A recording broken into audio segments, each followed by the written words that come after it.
بهالدرس رح نتعلم كيفية استعمال ال RGB LED والبازر مكبر الصوت لحتى نعمل مع بعضنا نظام جهاز انذار الشرطة عن طريق استعمال الأردوينو وبرمجتها عن طريق الميكسلي.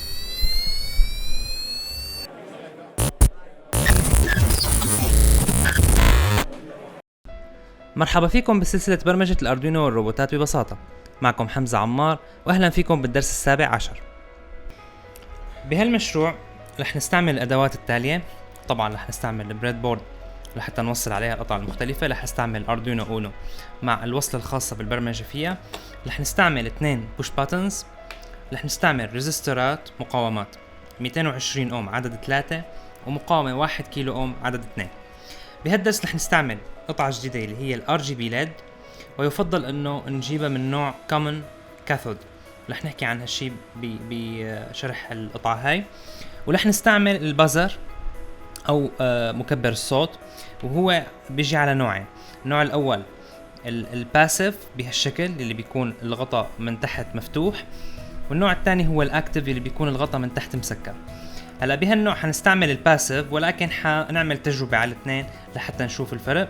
وطبعا لحتى اوصل بدي اعوز جامبينج وايرز، وبهالدرس رح نعوزهم من نوع ميل. ال RGB LED هي عبارة عن قطعة بتحتوي 3 LED بنفس الوقت. هدول ال LED هن الأحمر والأخضر والأزرق. عن طريق دمج هالألوان هاي نحصل على ألوان كتيرة. طبعا ممكن يكون في عندي قطب مشترك سالب، وممكن يكون في عندي قطب مشترك موجب. بالحالة اللي بيكون فيها القطب المشترك هو الموجب بنسميها الكومن انود أو القطب المشترك الموجب. وبالحالة اللي بيكون في عندي فيها قطب سالب مشترك بنسميها الكومن كاثود. بالكومن كاثود بدي وصل القطب المشترك على الجراوند واعطي الاوامر للاطراف الثانيه بال LED. بينما بالموجب بدي اعطي القطب المشترك اعطيه VCC او 5 فولت، وبدي اعطي الاوامر على الاطراف اللي بتضل عندي. بهالدرس رح نستعمل الكومن كاثود، يعني رح استعمل النوع يلي بوصل فيه القطب المشترك على القطب السالب، وهذا النوع المستعمل غالبا. لحتى نفهم مبدأ عمل ال RGB LED يفضل نفهم مبدأ عمل السيستم ال RGB بالألوان. رح اكتب بالسيرش، رح اكتب RGB ميكسا، ورح ادخل على اول خيار بيطلع لي ال RGB ميكسر كمبيوتر ساينس فيلد جايد. من خلال هالابليكيشن ممكن احصل على لون عن طريق خلط الالوان الاساسية بالسيستم هذا او بالنظام هذا اللي هن ال RGB الريد جرين البلو. بنلاحظ لما بغير واحد من الالوان بحصل على لون جديد. فمثلا اذا كانت قيمة الازرق عندي 0، وكانت قيمة الاحمر اعلى قيمة اللي هي 255، وقيمة الاخضر اعلى قيمة 255، بحصل على اللون الاصفر. فخلط الاحمر مع الاخضر بيعطيني لون اصفر. بينما اذا كان الاحمر على 0 وخلطت الاخضر والازرق بحصل على اللون السماوي. فبهالطريقة عن طريق تغيير القيم لكل لون من الصفر لل 255 بقدر احصل على لون مختلف. الامر كتير شبيه بال RGB LED. عن طريق اعطاء قيم انالوج لكل طرف انا بقدر احصل على الوان مختلفة عن طريق تغيير قيمة الانالوج. وشفنا بدروس سابقة انه قيمة الانالوج بالاردوينو بتتراوح كانالوج رايت بين الصفر وال 255. فرح نشوف كيف رح نبرمج ال RGB LED. رح نوصل ال RGB LED بهالطريقة هاي. رح يكون في عندي مثل ما شفنا حيكون عندي الطرف الطويل هو الطرف المشترك، وبهالحالة هو common cathode. فرح نوصل الطرف المشترك مباشرة على الجراوند. بينما الأطراف اللي بقيت بنوصلها على البينز يلي حبرمج منه. الطرف يلي لحاله جنب الجراوند بنسميه الار الريد، ولهالشي حارمز له بخط احمر ورح وصله على البن رقم 11. الطرفين اللي بيضلوا على يمين الطرف المشترك هن اللي جي الجرين، مثل ما لنا شايفين رمزت الجرين بالشريط الاخضر وحوصله على البن رقم 10. والطرف الاخير اللي حيضل رح اوصله مع البن رقم 9 واللي هو البلو. فهيك بكون وصلت 3 الوان على نفس الليد.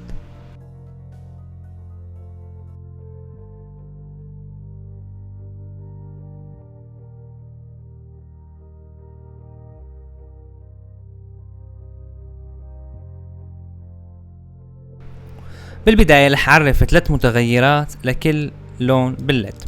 المتغير الأول رح سميه red يلي بيرمز للون الأحمر، وطبعا اللون الأحمر شفنا إنه مرتبط بالبن رقم 11، فلهيك حأعطي الفاليو تبعه 11. رح أعمل دبليكيت مرتين ورح سمي variable green وvariable رح سميه blue.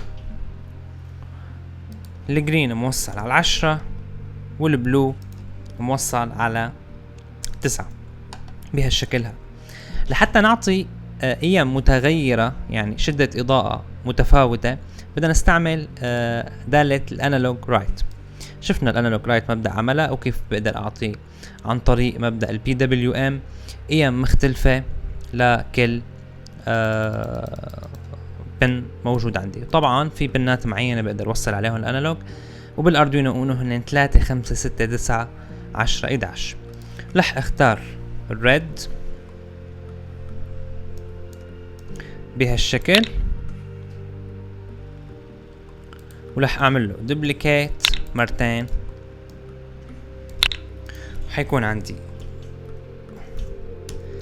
انالوج رايت للجرين وانالوج رايت للبلو بهالطريقة هاي. فهلأ صار عندي هون مثل ميكسر بقدر انا اتحكم بقيمة كله.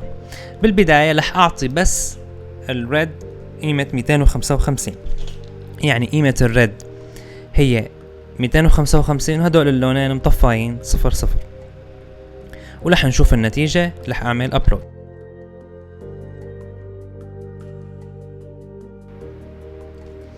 ومنلاحظ كيف ظهر عندي لون احمر بس. هلأ رح خلي قيمة الاحمر 0 ورح اعطي 255 للجرين ورح نعمل ابلود لنشوف الفرق. ومنلاحظ كيف صار اللون اخضر. رح خلي الاخضر ارجع بقيمة 0 وارجع اعطي الازرق 255 ورح نعمل ابلود. ومنلاحظ كيف صار في عندي لون ازرق بهالشكل هذا. هلا رح بلش خلط بالالوان. شفنا انه لما بخلط اللون الاخضر والازرق باعلى قيمه يعني 255 رح احصل على لون سماوي. وخلونا نشوف الفرق باللون. رح نلاحظ صار عندي لون سماوي. وهلا لما بخلط الاحمر مع الاخضر شفنا انه بيعطيني لون اصفر، ورح نشوف التأثير. ومنلاحظ كيف اعطاني لون قريب للاصفر، ما له اصفر 100% ولكن قريب للاصفر. فبهالمبدأ هاد لما بخلط قيم مختلفة، طبعا مو بالضرورة اخلط نفس القيم 255، يعني فيني اخلطهم مثلا 100 مع هون 50 مع هون 80 ونعمل ابلود لنحصل على لون جمع لخلط الالوان هاي. ومنلاحظ كيف اعطاني هاللون يلي هو نتيجة خلط الالوان هاي. هلا رح نعمل كود صغير بيعطيني الوان عشوائية كل ثانية. كيف هالشي حيكون؟ رح استعمل اداة جديدة من نافذة الماث. في عندي شي اسمه راندوم انتجر. الراندوم انتجر بيعطيني رقم عشوائي ضمن مجال معين، فهون بهالحالة بين 1 و100، فلما بستعملها بيعطيني كل مرة رقم عشوائي بين 1 و100. طبعا نحنا بالانالوج رايت الفاليو عندي هي من 0 ل 255، فانا حاحتاج values بين 0 وال 255 بهالشكل هاد. رح احط هاي الفاليو ضمن الانالوج رايت ورح كررها ضمن كل دالة، ورح اعمل تأخير زمني مدته ثانية بهالطريقة هاي. فهون كل ثانية رح يعطي قيم عشوائية لكل لون من هالالوان، وبالتالي حينتج عندي لون جديد كل ثانية. خلونا نعمل ابلود ونشوف التأثير. ومنلاحظ كيف كل ثانية عم يعطي لون جديد. ونلاحظ كيف في الوان كتير جذابة، وبهالطريقة منكون قدرنا نحصل على اي لون بدنا اياه عن طريق نظام ال RGB. الملحق الثاني اللي حنتعرف عليه بهالدرس هو مكبر الصوت او البزر. مع الاردوينو بيكون غالبا مترافق معي نوعين من البزر. النوع الاول بنسميه الاكتف بازر على اليسار مثل ما لنا شايفين، وبيكون مغلق من تحت بغطاء أسود. والنوع الثاني بنسميه الباسيف بازر، ويلي بيكون مفتوح من تحت مثل ما لنا شايفين باليمين. هلا الفرق بين الاثنين انه الاكتف بازر بامكاننا نشغله عن طريق دي سي سيجنال او اشاره دي سي، اشاره مستمره. يعني بس اعطيه فولت دي سي رح يعطيني صوت صفير بشكل مستمر. بينما الباسيف بازر بيحتاج اشاره متغيره متردده او بنسميها الاي سي سيجنال لحتى نقدر نصدر منه صوت. رح نعمل تجربه هلا ونشوف الفرق بين الاثنين. مثل ما شفنا بنلاحظ انه في عندي النوع الاول اللي هو الاكتف بازر بيكون مغلق من تحت بغطاء اسود، بينما النوع الثاني اللي هو الباسيف بازر بيكون مفتوح من تحت بهالشكل هذا. رح نشوف شو الفرق بين الاثنين. طبعا عندي هون اردوينو، الشريط الاحمر موصل على 5 فولت والشريط الاسود جراوند. بالنوعين بيكون في عندي اشاره هون مرسوم عليها البلاس او اشاره الزائد اللي بتعبر عن القطب الموجب لهذا البازر. فلحتى اشتغل بهذا البازر لازم اوصل القطب الموجب على القسم اللي بدي اعطي منه السيجنال او الاشاره، والقسم الثاني حيكون موصل على الجراوند. فلح اوصل القسم السالب على الجراوند بهالطريقه هاي. بضل عندي القطب الموجب رح اعطيه 5 فولت مباشر، ومنلاحظ الصوت. منلاحظ لما عم بعطيه اشاره دي سي مستمره عم يعطي صوت بشكل مستمر. رح نستعمل النوع الثاني اللي هو الباسيف بازر.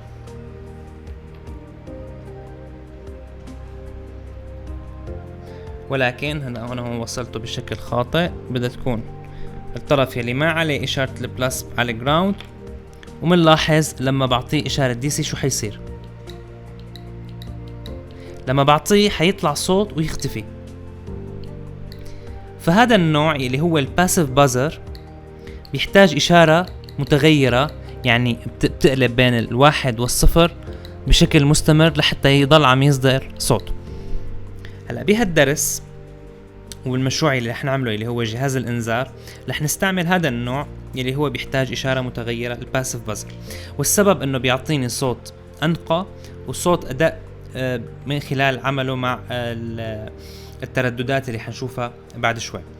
ولكن نوع الاكتف بازر بيفيدني بكتير من الاحيان، وخصوصا اذا كنت عم بعمل جهاز حساس لحتى مثلا يعطي صوت لما بيشوف مسافة معينة او بيقرا شيء معين. فبيفيدني بكتير من الاحيان اذا ما بيهمني اعطي ترددات كبيرة.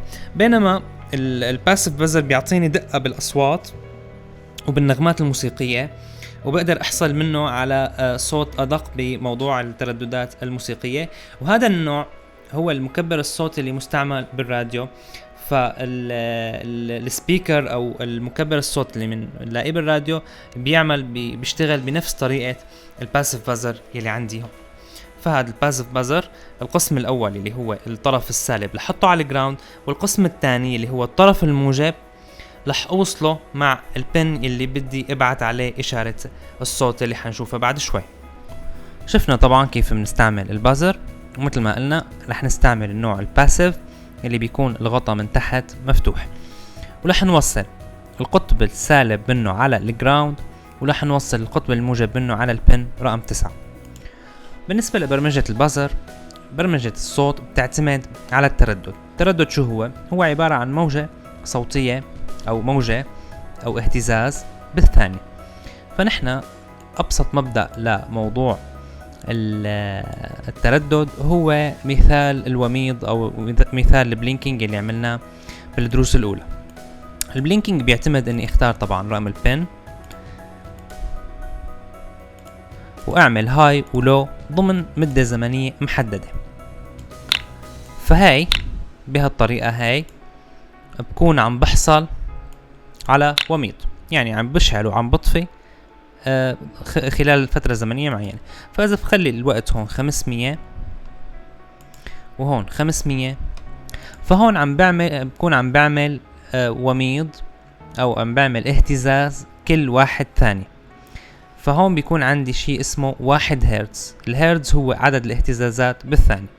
إذا بقلل المدة هاي، يعني بخليها 250 ب 250، فهون بصير عندي اهتزاز كل حيصير عندي كل ثانية اهتزازين، فحيكون عندي هون 2 هرتز، يعني اهتزازين بالثانية، وهكذا. طبعا فيني احط 1 ب1 وبحصل على اهتزاز بقيمة معينة بالهرتز. هذا الحكي ممكن استعمله لحتى ولد صوت، ولكن لحتى نوفر على حالنا شغل في عندي فانكشن بالاردوينو وببرنامج الميكسلي بنسميها تون.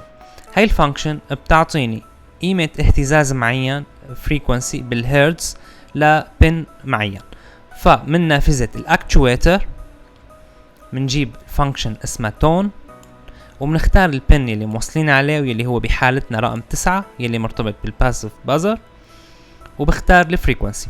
طبعا هون ببرنامج الميكسلي في عندي الفريكونسي تبع النوتات الموسيقية. طبعا انا ما بعرف بالموسيقى، ولكن اللي بيعرف الموسيقى من خلال هالنوتات بيقدر يحصل على اصوات معينة. بنلاحظ هون انه النوت C3 الفريكونسي تبعها هون بتبين عندي بالكود النصي اللي هي 131. اذا بختار غير نوت فبتصير هون 147. فكل نوت إلى فريكونسي معين، ووحدة الفريكونسي مثل ما شفنا الهيرتز، والهيرتز هو اهتزاز بالثاني. فمن خلال هاي هون بقدر احصل على اصوات مختلفة، كل نوت بتعطيني صوت معين رح نسمعهم هلا بعد شوي. وبامكاني من نافذة ماث اسحب رقم واختار الفريكونسي يلي بدي اياها بالهيرتز باسلوبي انا، بطريقتي انا، بالرقم يلي بدي اياه، وكل فريكونسي الى صوت معين. وخلونا نسمع الفروقات بين الاصوات. لحتى نلاحظ الفروقات بالاصوات رح اعمل اكثر من صوت خلال فترة زمنية معينة. فلح اختار نوت C3 لأول مرة، رح اعمل دبليكيت، ورح اختار اللي بعدها D3 اعمل دبليكيت، وكل مرة رح اغير التون. فلح اختار 5 اصوات بهالشكل هذا. طبعا ما ننسى انه لازم استعمل تأخير زمني بين كل تون والتاني لحتى يكون في مدة ليبين معي فرق الصوت، فالديلي كتير مهمة هون.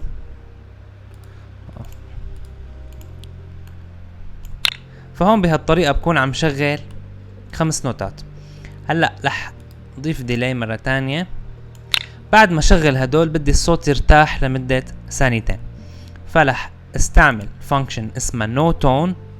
هاي الفانكشن بتوقف الاهتزاز على البن المرتبط بالباسيف بازر او اي بازر عم بستعمله، وطبعا انا عم بستعمله على البن رقم 9. فلهيك رح احط نو تون للبن رقم 9 وارجع ضيف ديلي، ولكن رح خلي مدة الوقوف هون شوي طويلة، هخليها 3 ثواني بهالشكل. فهيك رح احصل على 5 اصوات مختلفة ب5 ترددات مختلفة، وبعدها رح يوقف الصوت لمدة 3 ثواني. رح نعمل ابلود ونشوف النتيجة.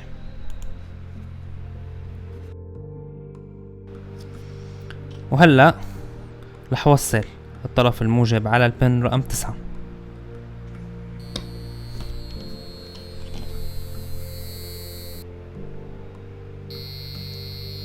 منلاحظ كيف عم يطلع عدة اصوات وبعدها يوقف الصوت لمدة 3 ثواني.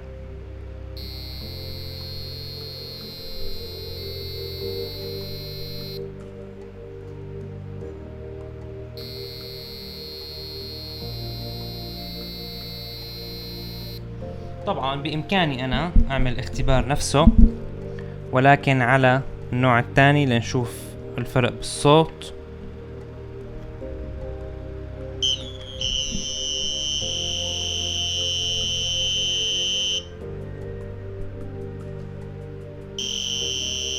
بنلاحظ انه الصوت اعلى، ولكن ما في نقاوة بالصوت اللي عم يطلع عندي.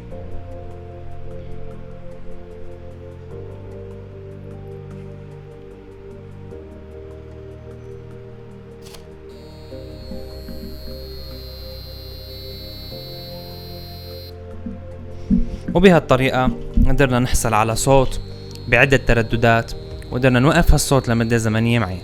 فعن طريق فانكشن تون بقدر اعمل الموسيقى يلي بدي اياها.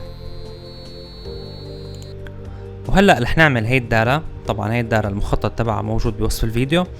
هي الدارة هي عبارة عن نظام الانذار تبع سيارة الشرطة. بالبداية رح نستعمل الRGB LED لحتى تعطيني عدة الوان اثناء الانذار. رح نوصلها مثل ما شفنا ببداية الدرس. حيكون في عندي القطب المشترك حنوصله على الطرف السالب او الجراوند، وحيضل عندي 3 اطراف. الطرف الاول اللي من هون رح يكون بيمثل الاحمر، هذا الطرف الاخضر، وهذا الطرف الازرق. الطرف الاحمر رح نوصله على البن رقم 9 يلي بتمثل الانالوج، يلي بتعطيني انالوج. الشريط الاخضر اللي مرتبط بالليد الخضراء رح نوصله على البن رقم 6، والشريط الازرق يلي بيمثل اللون الازرق بالليد رح نوصله على البن رقم 5 مثل ما لنا شايفينه. رح نستعمل 2 بوش باتنز، وشفنا كيفية استعمال البوش باتنز بدروس سابقة. في حال كان في عندكم مشكلة باستعمالهم بإمكانكم تراجعوا الدروس السابقة بتتعلق بالانبوت والاوتبوت تبع الاردوينو يلي شرحت فيها كيفية استعمال البوش باتن. بالبوش باتن بوصل الطرف الاول مع القطب الموجب يلي مرتبط بالخمسة فولت، وبوصل الطرف الثاني مع مقاومة لحتى احمي هذا البوش باتن. حوصله مع مقاومة على الطرف الجراوند، ومن طرف الريزستور منهم ببعت اشارة للاردوينو. فهون عن طريق كبسة الزر بقدر ابعت اشارة لو، بقدر ابعت اشارة هاي للاردوينو، وبس شيل ايدي من على الزر ببعت اشارة هاي، عفوا ببعت اشارة لو.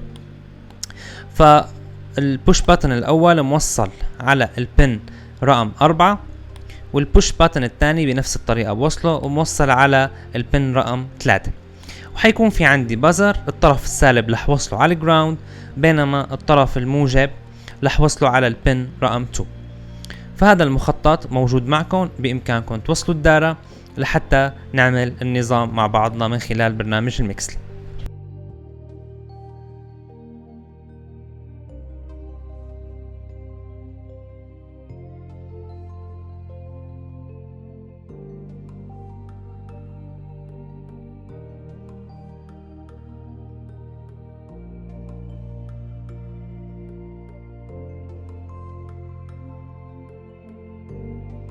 وهلأ رح نبرمج نظام الانذار لسيارة الشرطة. بالبداية مثل العادة مع اي برنامج ببلش بالفاريبلز. رح اعرف متغيرات. رح استعمل متغيرات لألوان الRGB LED. حيكون عندي متغير للون الأحمر، واللون الأحمر مرتبط بهذا التصميم مع البن رقم 9، والأخضر مرتبط مع البن رقم 6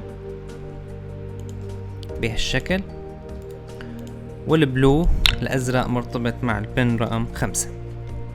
طبعا سبب اختياري ل9 6 5 وعدم التسلسل بيناتهم هو موضوع الانالوج اللي شفناه، لأنه مو كل البنات بتعطيني إشارة انالوج. رح استعمل متغيرات للأزرار، أزرار التشغيل البوش باتنز. رح سمي أول زر B1، والB1 مرتبط مع البن رقم 4، ورح سمي الزر الثاني B2، والB2 مرتبطة مع البن رقم 3، والمتغير هذا رح خصصه للبازر، فلح سميه بازر بهالشكل، والبازر مرتبط مع البن رقم 2. رح ضيف متغيرين، واحد رح استعمله اعمل تاجلينج، اعمل تبديل بالوان الليد، لانه الانذار بده يعطيني عدة الوان، فحاضطر استعمل تبديل.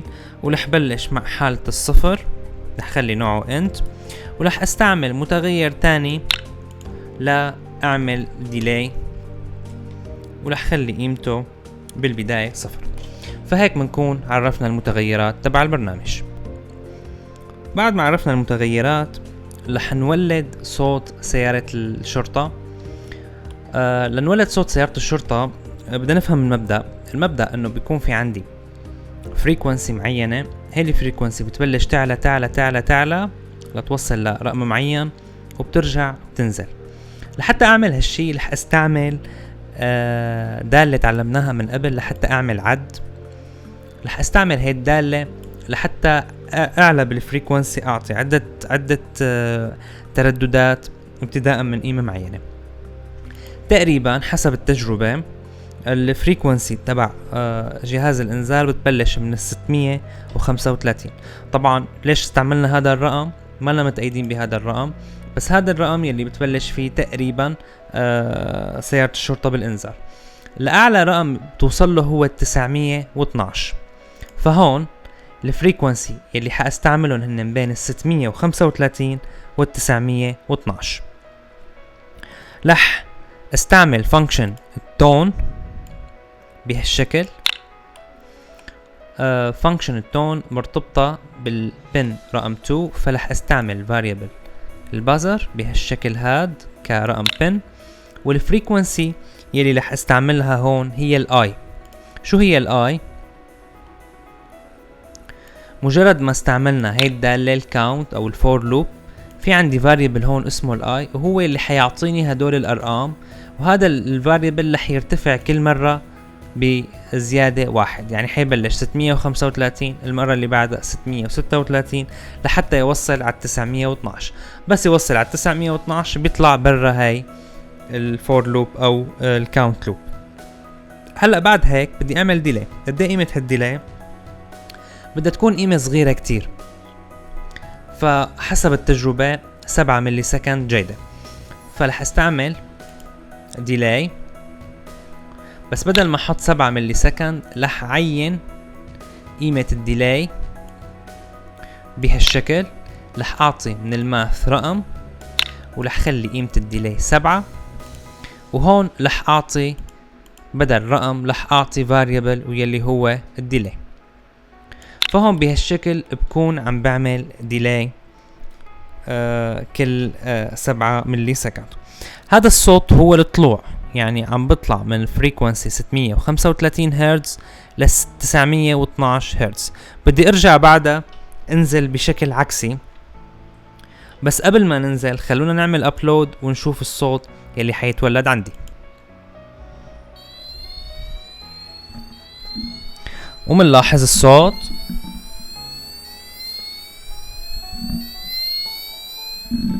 منلاحظ كيف عم تطلع الفريكونسي من تردد قليل لتردد عالي.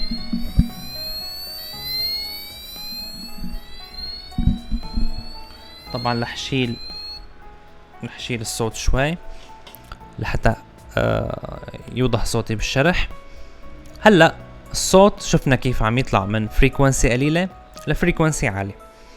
هذا الحكي بدنا نعيده هلا بس بالعكس. كيف يعني بالعكس؟ يعني بدي بلش من الفريكونسي اللي هي 912 وانزل لفريكونسي قليلة. فلح اعمل دوبليكيت لهاي ولح اعكس الارقام. بدل ال 912 رح احط هون 911، وهون بدل ال 912 رح احط 634. بس انا بدي ارجع بالعكس، يعني بدي اول مرة 911 اللي بعدها 910. فهون الستيب بدل ما تكون 1 حتكون ماينس 1، لانه بدي امشي بشكل عكسي، يعني بدي امشي بنزول. وبهالطريقة هاي رح تقل الفريكونسي بشكل عكسي. هلا بالنزول عادة بجهاز الانذار بتكون سرعة النزول، سرعة تغير الفريكونسي بالنزول اقل من سرعتها بالطلوع. فلهيك رح غير الديلي لل10 ورح نسمع الصوت اللي حيتولد عنه.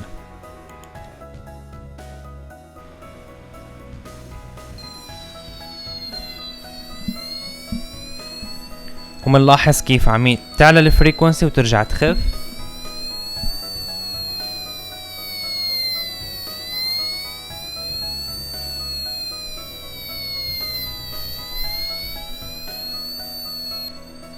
وهيك بهالطريقة قدرنا نحصل على صوت الحالة الرنين تبع سيارة الشرطة. هلا الحالة الثانية لما بضغط على الزر B1 بدي اتحول لفريكونسي تعطي امر تنبيه. لحتى اعمل هالشي بداية بدي اعرف انه انا الكود حيمشي بهالشكل، رح يبلش بالكاونت، ما رح يطلع من الكاونت لحتى يخلص تغيير من 635 ل 912، يعني بس يوصل على 912 ليطلع. فانا اذا ضغطت على الزر B1 يلي مرتبط بالمأخذ رقم 4، بدي اياه يطلع برا الكاونت وينتقل على قسم جديد. لحتى نحصل على هالشي رح استعمل الاف ستيتمنت. بالاف ستيتمنت رح احط شرط digital read ورح احط البي 1 كفاريبل. فهيك بيكون الشرط عندي لما بضغط على الزر B1. لما بضغط على الزر B1 بدي اختصر الطريق هون، فبدي اطلع من هاي الكاونت. لحتى اطلع من هاي الكاونت لا لازم ساوي قيمتها اخر قيمة اللي هي 912. فهون رح غير قيمة الاي لل 912.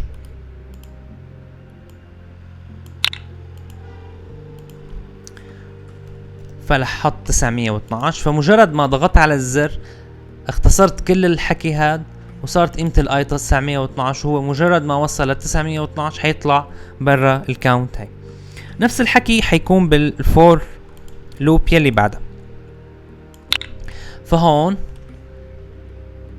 اخر رقم هو 634، فبقول له 634. فمجرد ما ضغط على الزر رح اطلع برا هاي الكاونت مباشرة. بس اطلع من هاي الكاونت بدي اقول له انه طول ما لي ضاغط على الزر لازم اعمل تنبيه. هذا التنبيه حيكون على شكل while loop repeat while، ولح انسخ الشرط اللي هو الضغط على الزر B1 ولح اعمل function لحتى نعطي اصوات. فبالبداية رح طفي الصوت، رح اقول له no tone على البازر. برجع بقول له اعمل لي تون من الاكتويتر، بقول له اعمل لي تون على البازر، ولح جيب من الماث رقم ولح اقول له خلي الفريكونسي 250. رح اعمل ديلاي، ولكن هي الديلاي حتكون سريعة بقيمة 5. ولح ارجع اقول له نو تون بعدها، ولح ارجع اعمل ديلاي 5 ثواني. فبالوقت اللي عم كون ضاغط فيه على الزر رح يكون عم يكرر هذا الجزء اللي هو الوايل. بالوايل رح يعمل تشغيل وطفي لبازر بفريكونسي 250 كل 5 ملي سكند. خلونا نعمل ابلود لنشوف شو النتيجة.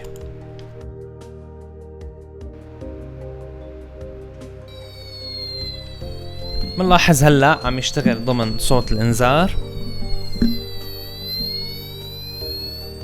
ومنلاحظ هلا لما بضغط على الزر شو التأثير اللي حيصير. منلاحظ صوت التنبيه. فهون وانا ضاغط على الزر هو ضمن الوايل عم يعطي صوت بتردد 250 هرتز مثل ما لنا شايفين هون، وبس شيل ايدي بيرجع لصوت سيارة الانذار. وهلا رح استعمل الزر الثاني لحتى سرع عملية تشغيل صوت الانذار. هلا منلاحظ انه باول كاونت عندي قيمة الديلاي 7، وبتاني كاونت قيمة الديلاي 10. هاي الديلاي بدي خليها 0 في حال انا كبست على الزر B2. انا عندي زرين، البي 1 استعملته لا اعمل انذار لما بكبس عليه بقيمة 250، رح استعمل الزر الثاني لحتى سرع صوت جهاز الانذار. فلح نستعمل if statement بهالشكل هاد. رح استعمل الديجيتال ريد على البن، ولكن بدل البي 1 رح استعمل B2، ورح استعمل else داخل الاف. رح استعمل else بهالطريقة هاي. رح اعمل دبليكيت لهاي بهالشكل هاد، ولح محيها من هون بهالطريقة هاي. رح قل له اذا ضغطت على الزر اعمل لي الديلاي 0، يعني تصير ما في عندي اي ديلي. وبس ما يكون مضغوط على الزر B2 رح تكون الديلي 7 اللي هي الحالة الطبيعية. رح انسخ هذا الكود للكاونت الثانية كمان حطها بنهاية الكاونت بهالطريقة هاي، ورح محي الديلي اللي هون. فهون صارت الديلي بتعتمد على كبسة الزر. بالحالة اللي ما بيكون فيها الزر مكبوس رح تكون قيمة الديلي 0، يعني حيكون الانتقال بين فريكونسي وتانية سريع جدا. وفي حال كنت مالي ضاغط على الزر رح تكون الديلي 10 بالنزول. رح نعمل ابلود ونشوف النتيجة. رح اوصل، منلاحظ الحالة الطبيعية عم يعطي انذار، وبس اكبس البي 1 رح يعطي تنبيه، وبس اكبس البي 2 رح نلاحظ التأثير.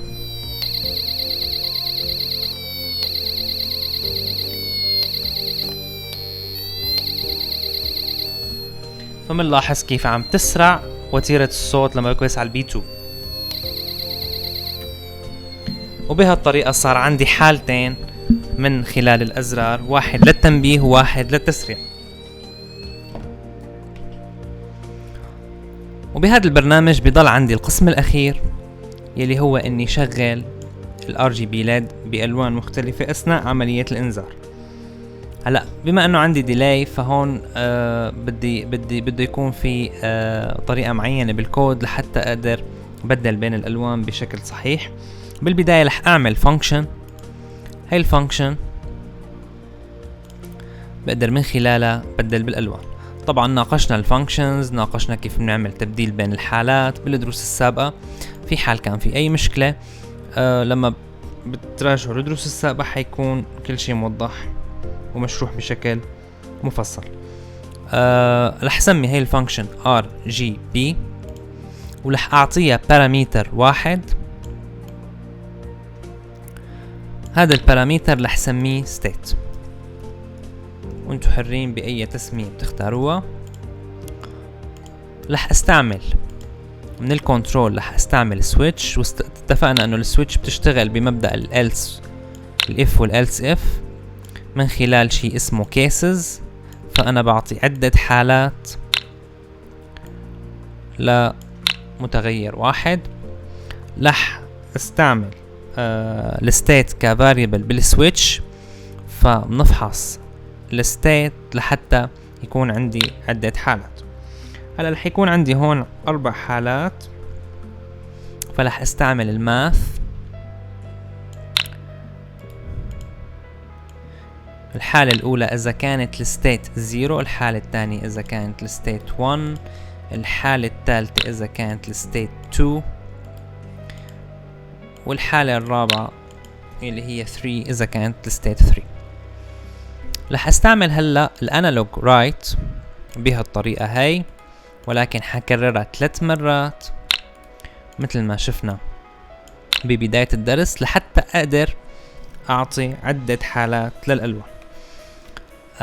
رح اعبي الفاريبلز هون اللي هن الريد والجرين والبلو. فهي الجرين حتكون مكانها هون، الريد بالبداية، وحيكون عندي البلو بآخر انالوج رايت. لحتى سهل على حالي عملية النسخ رح استعمل سيت اب بس لحتى تساعدني بالدبليكيت بالنوع من التحايل. رح اعمل دبليكيت 3 مرات، ورح اسحب البلوكس اللي بيطلعوا عندي بهالطريقة هاي وبعبيهم ضمن الكيسز، وبرجع بمحي السيت اب بهالطريقة.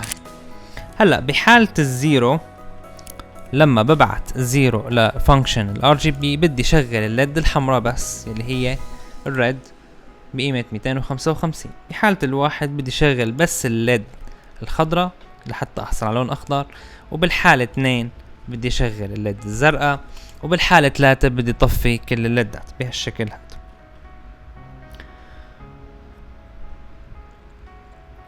هلا رح استعمل هاي الفانكشن لحتى اتحكم بنوع الليد اللي عندي.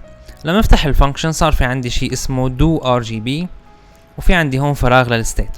لما بحط بالماث هون رقم، لما بعطيها 1 رح تشعل لي الليد الحمراء، لما بعطيها 2 رح تشعل لي الليد الخضراء، وال3 رح تطفي كل الليد. فبهالطريقة هاي انا بقدر اتحكم بالاضاءات. هلا اللي بدي اياه انه هون انا عندي عدة اقسام بالكود، او فعليا في 3 اقسام بس، يلي هن اول كاونت اللي هي عبارة عن الصعود تبع جهاز الانذار، الصعود بالتردد من 635 ل 912. القسم الثاني هو الهبوط بالترددات من 911 ل 634. والقسم الثالث بستعمله لما بكبس على البي 1 لحتى يعطيني التنبيه. فبدي بالصعود تعطيني الوان مختلفة، فرح نستعمل فانكشن التاجل. فببساطة رح اسحب function do RGB with state. الستيت رح احط فيها بدل الرقم رح احط فيها التاجل،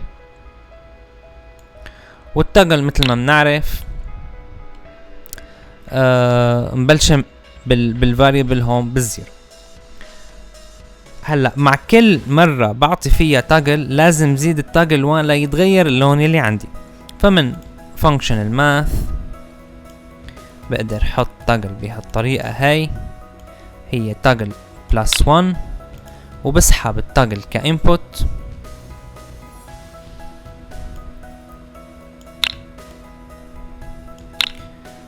وبهالطريقة رح تضيف 1. بس طبعا انا الماكسيموم عندي هو 3، فمجرد ما تجاوزت ال 3 المفروض اني ارجع عيد التاجل للزيرو. فانا ما بدي بهالحالة طفي الليد، رح استعمل اف هون، رح استعمل لوجيك، ورح اقول له لما التاجل تتجاوز ال2، لانه ما بدي اياها ال3، ما بدي حالة انه يكونوا مطفئين بوضع عملية الانذار، بدي دائما يكونوا الليدز بحالة تشغيل. فرح اختار لما التاجل بتتجاوز بتكون اكبر من الاثنين بتعبر عن الحالة الزرقاء، المفروض انه التاجل ترجع قيمتها للزيرو.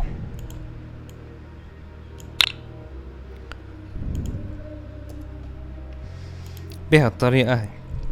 هلا المشكلة عندي هون بنلاحظ انه من عند هدول الكودز مسؤولين لا يعطوني لون، ولكن حيعطوني اياه ضمن ديلاي اكبر شيء 7 ملي سكند. وبنعرف نحن انه لما بشوف الضوء عم يتغير بسرعة 7 ملي سكند، العين ما رح تلحق تلاحظ التأثير بتغير الالوان، وبالتالي حشوف الدمج بين الالوان الثلاثة. لهيك بدي يكون الديلاي ابطأ من هيك لحتى لحق شوف الفرق بالالوان. لحتى نحل هالمشكلة رح نضيف كود، رح قله كل ما كان الرقم الاي يلي عندي هون من مضاعفات العدد 20 اعمل لي تاجل.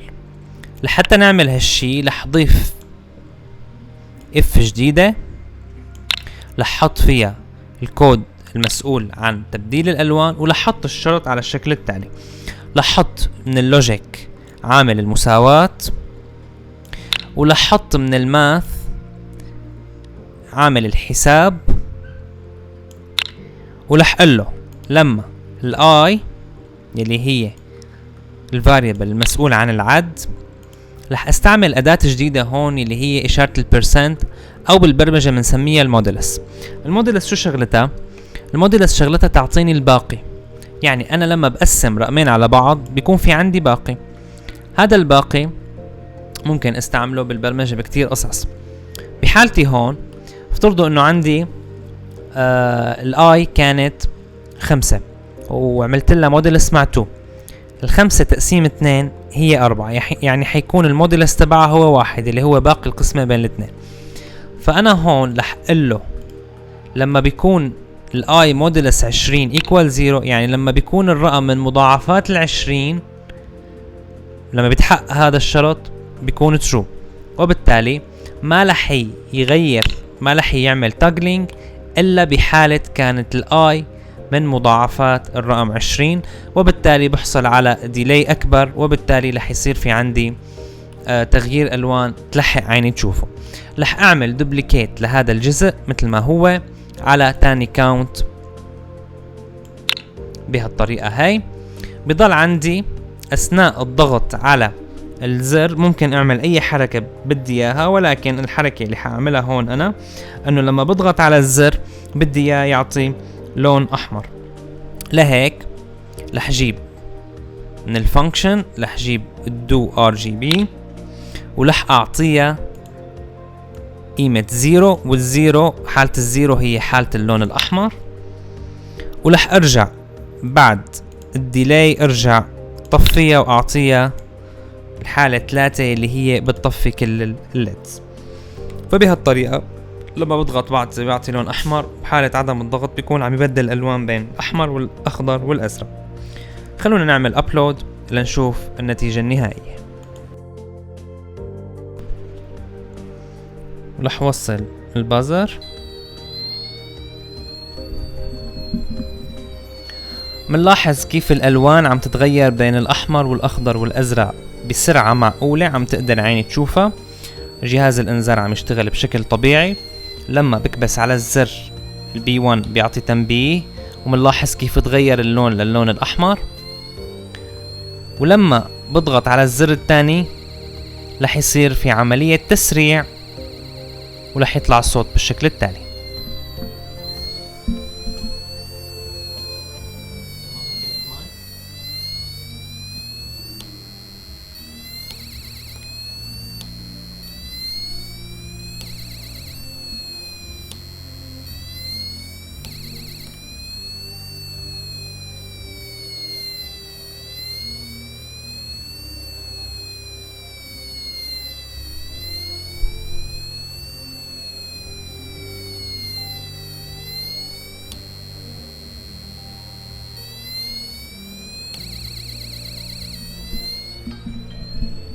وهيك بنكون خلصنا مع بعضنا عمل مشروع جديد بقطعة جديدة وبرنامج جديد. بالدرس الجاي رح نتعرف على قطعة جديدة اللي هي 7 سيجمنت ديسبلاي، ورح نعمل مع بعضنا مشروع ممتع فيها. ولا تنسوا الاشتراك والاعجاب ليصلكم اشعار بالفيديوهات الجديدة. والى اللقاء بدرس جديد وقسم جديد بسلسلة برمجة الاردوينو والروبوتات ببساطة مع حمزة عمار.